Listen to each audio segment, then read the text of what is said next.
Hi బన్యన్న fans. So ఎట్టకేలకైతే బన్యన్నకి బెయిల్ వచ్చింది. సో మార్నింగ్ అక్కడ కాన్ఫరెన్స్ లో ఉన్న మన రేవంత్ రెడ్డి గారిని అడిగితే చట్టం తన పని తాను చేసుకుంటుందని నవ్వుకుంటూ వెళ్ళిపోయారు. సో ఇప్పుడే రెస్పాండ్ అయ్యారు.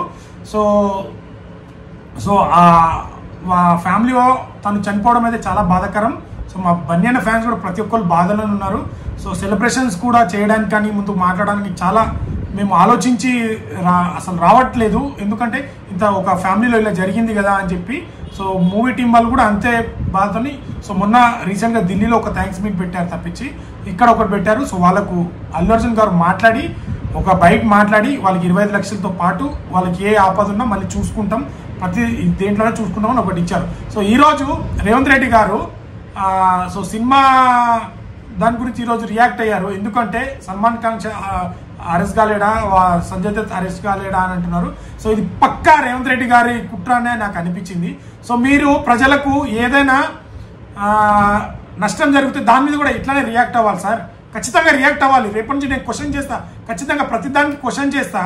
సో మార్నింగ్ ఏమో నాకు తెలియదని నవ్వుకుంటా చట్టం తన పని తను చేసుకుంటుంది పోయి, ఇప్పుడేమో సో ఆ పాప వాళ్ళ మమ్మీ చనిపోయింది కోమాలో వచ్చిన తర్వాత ఏమని అడుగుతారని ఇప్పుడు చెప్తున్నారు కదా. సో మీరు ఆ మాట మార్నింగే చెప్పాలి కదా.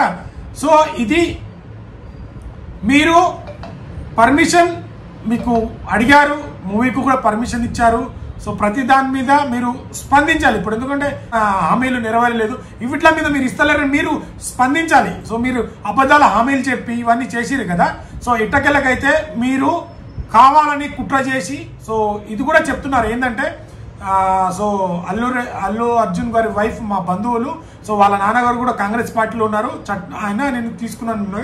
సరే ఇప్పుడు చూస్తాం మీరు ఎంత నిజాయితీ పరంగా ఎన్ని చట్టాలు తీసుకొస్తారో అంతేందుకు మీరు అంత చట్టం తన పని తను చేసుకుంటారంటే ఈ విషయం మీద మీరు మాట్లాడాలి. మీ గురువు గారు చంద్రబాబు నాయుడు గారు 32 మంది ఎంతో పుష్కరాలకు చనిపోయారు. సో మరి ఆ టాపిక్ కూడా మీరు మాట్లాడాలి. ఇప్పుడు ఖచ్చితంగా ఆ టాపిక్ కూడా మాట్లాడాలి.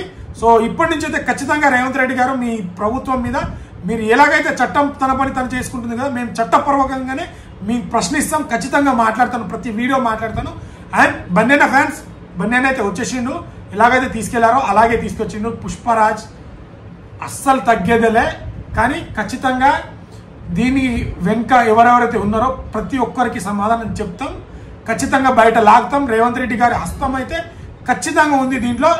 సో తను మాట్లాడే విధానం ఇక్కడ అర్థమైపోతుంది. సో ఈ ఫస్ట్ టైం జరిగిందా, మీరు ఇంతకు ముందు జరిగిన ఇన్సిడెంట్లో అరెస్ట్ చేసి ఉంటే మేము కూడా స్వాగతిస్తాం దాన్ని. సో మేము కూడా బాధపడుతున్నాం వాళ్ళకి జరగడం, ఆ ఫ్యామిలీకి. ఇంతకుముందు ఎంతమంది హీరోలకు ఫ్యాన్స్ చనిపోలేరు ఇట్లా జరిగినప్పుడు, అప్పుడు ఎవరైనా అరెస్ట్ చేశారా? సో ఇప్పుడే కొత్త రూల్ ఎందుకు వచ్చింది? సో మీరు వాళ్ళని కూడా అరెస్ట్ చేస్తే, సో అల్లు అర్జున్ గారు పర్మిషన్ లేకుండా ప్రతి ఇయర్ తన సెంటిమెంట్ ఒక సినిమా వాళ్ళు ఇక్కడ వెళ్ళి ప్రతి హీరో వెళ్ళడం అనేది ఆనవాయితీగా వెళ్తుంటుంది, ప్రతి హీరో వాళ్ళు వస్తుంటారు, అదే విధంగా వెళ్ళడం జరిగింది. సో మీ పోలీసుకి తెలిసింది కదా, పర్మిషన్ తీసుకున్నారు కదా. సో మరి మీ పోలీసు ఎందుకు కంట్రోల్ చేయలేకపోయారు? ఇది విఫలం ఎవరు? మీ ప్రభుత్వం విఫలంగా కూడా ఉంది. పోలీసులకు ఇన్ఫర్మేషన్ తెలిసిందా కూడా ఎందుకు? ఒక స్టార్ హీరో. సో బీహార్లో ఇక్కడ ఒక క్రౌడ్ ఒక 50,000 కాదు 20,000 మంది కూడా లేరు.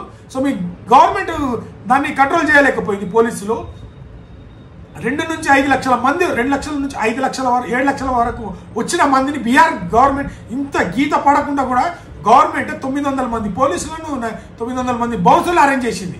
సో ఒక తెలుగుడికి గర్వపడి అక్కడ వెళ్తే అంత గౌరవం ఇచ్చింది. నువ్వు ఎందుకు ప్రొడక్షన్ ఇవ్వలేకపోయావు? ఎందుకు పోలీసులు ముందస్తు అంచనా చేయలేకపోయారు? మీరు ఎందుకు అంత నిర్లక్ష్యంగా? ఒక నేషనల్ అవార్డు విన్నరు. సో మీరు ఇవ్వడము. సో ఇంతకుముందు తెలియదా? మీ గురువు గారు చంద్రబాబు నాయుడు గారు 39 మంది కారణం, దాని గురించి కూడా నువ్వు మాట్లాడ, చట్టం అది పనిచేయదు అప్పుడు. సో అప్పుడు నువ్వు మాట్లాడలేకపోయావు, చట్టం అప్పుడు కూడా అదే మాట్లాడాలి కదా. సో ఇది ఖచ్చితంగా బన్యన్న ఫ్యాన్స్, ఇది కాంగ్రెస్ గవర్నమెంట్ రేవంత్ రెడ్డి గారి కుట్రనే నేనైతే భావిస్తున్నాను. సో ఖచ్చితంగా ఇంకా మీకు ఫుల్ వీడియో ఇస్తాను.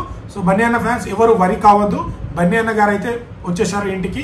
మరి కాసేపట్లో అయితే మనకు ఒక అనౌన్స్మెంట్ వస్తుంది, ఇంటి దగ్గర నుంచి ఒక ఫోటోను అది రిలీజ్ చేస్తారు. సో ఎవరు వరి కాగానే మళ్ళీ మీకు ఫుల్ వీడియో ద్వారా మాట్లాడి మీకు అప్డేట్ ఇస్తాను. So thank you so much.